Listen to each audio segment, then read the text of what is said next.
Hi, my name is Emma Allen. I'm a senior in high school, and this is my psychology presentation. So, to study the abnormal is the best way to study the normal. This is a quote by William James. Today, I will be talking about psychological disorders. So, the purpose of this presentation is to provide a better understanding of people who experience these disorders and ways that we can help or interact with them. Today I'll be focusing on specifically anxiety disorder and mood disorder. So first, what is an anxiety disorder? Well, an anxiety disorder is a psychological disorder characterized by distressing, persistent anxiety or manipulative behaviors that reduce anxiety.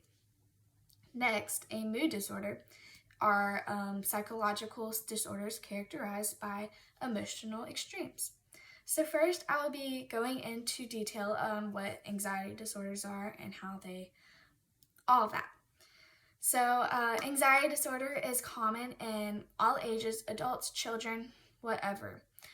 Although anxiety may be viewed as a normal thing that everyone experiences, it becomes a disorder whenever it interferes with various aspects of life, such as functioning things in your life, such as work, relationships, socializing, school, the list goes on, etc. People who experience anxiety tend to experience tenseness in their body, nervousness, worriness for a specific reason or not. They have shortness of breath, chest pain. People describe their anxiety as more than just worries. Some describe it as whether they're going crazy or not.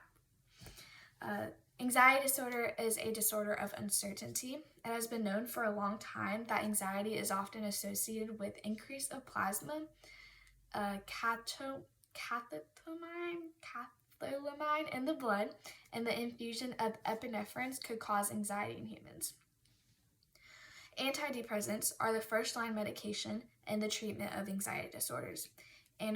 Anxiolytics are used for brief durations, but only needed while the antidepressants is being initiated or titrated up. The best way to treat a panic attack is by breathing slowly, deeply, and gently as you can through your nose. Medications such as selective serotonin reuptake inhibitors can be used as well. Other disorders associated with anxiety are panic disorder, social phobia, social anxiety disorder, and OCD. First, I will start with panic disorder. So panic disorder involves frequent and unexpected panic attacks. These panic attacks can occur as frequently as several times a day or only a few times a year.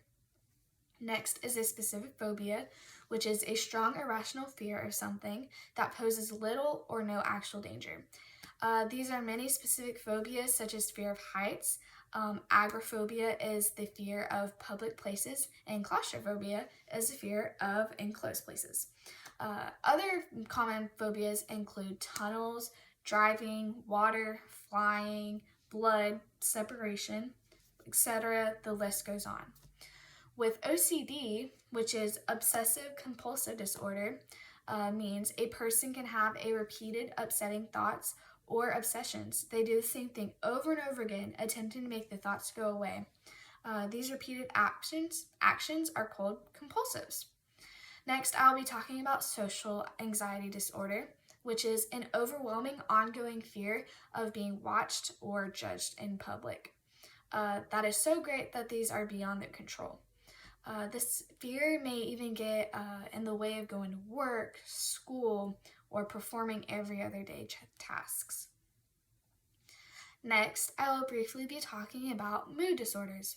Together with anxiety disorders, mood disorders are most frequently experienced psychological disorders.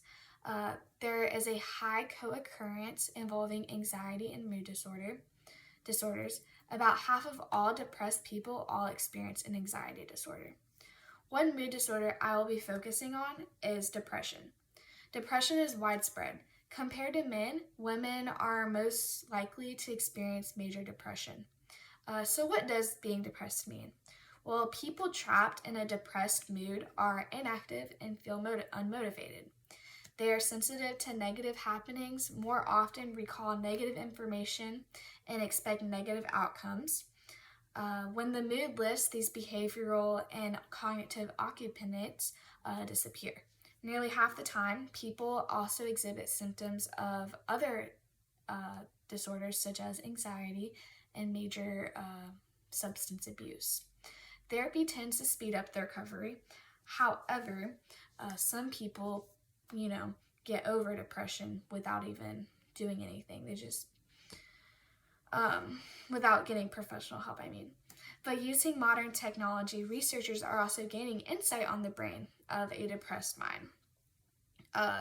There is more brain activity. Many studies have shown less brain activity during slowed down depressive people. And there is studies that show that there's more activity during states of mania.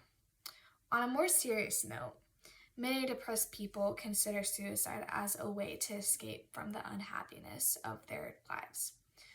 We examine suicide, its causes, and what can be done to prevent this tragic event. Depression is one of the strongest predators of suicide. About 15% of clinically depressed individuals will eventually kill themselves, a rate that is 22 to 36 times higher than the suicided general population. According to the World Health Organization, every 40 seconds, someone dies by suicide. Suicides do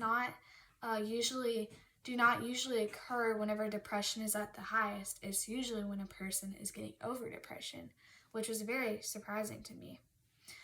Ways that you can help or be a part of preventing suicide is by reaching out, being observant of your loved ones' behaviors. When you notice that they're acting odd, such as isolation, not speaking, in pain, in physical or emotional pain, gaining unhealthy habits, just be present with them, care for them, check in on them. If they open up to you, encourage them to seek help. Just be there for them. Suicide is a leading cause of death in the United States. It is responsible for over 48,000 deaths in 2021. You never know how simple it is for an intentional action. You never know if your simple intentional action can change someone's life completely. You're literally a lifesaver whenever you are being intentional with a person, caring for them, listening to them, being genuine, because you never know what they're going through. Depression is a real thing that people experience, and which leads to so many horrible things such as self-harm, suicide, unhealthy habits, just so many hard things that people go through, which is why seeking professional help is so necessary. Recognizing psychological disorders is an important piece of knowledge to have. It gives you the ability to help others and yourself. For example, this whole week, I was feeling anxious about this presentation because I was worried about all my other assignments, tests that I had to take, all these final exams, everything like that. I'm like, am I going to have enough time to do my presentation? Am I going to have enough time to research? Is this going to be a quality presentation? I was getting anxious. Because I feel anxious does not mean that I need psychological help, but some people do. Be the change. Help someone out by referring them to a qualified therapist or psychologist, or you can be the person in their life to help. Thank you for listening.